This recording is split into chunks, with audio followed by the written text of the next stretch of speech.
one that is united, right? Yoga, union.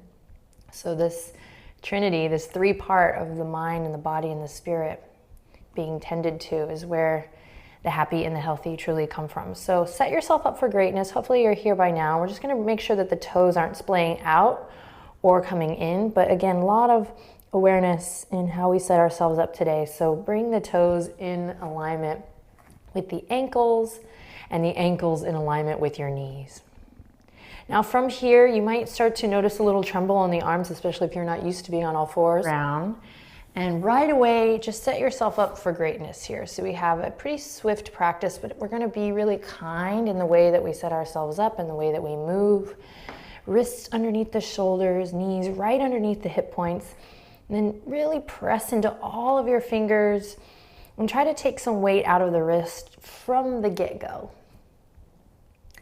So just give a couple moments to get into place here and to just drop into the present. Notice how you feel mentally and emotionally as we begin to check in with the body physically. So a happy and healthy body, a happy and healthy yoga body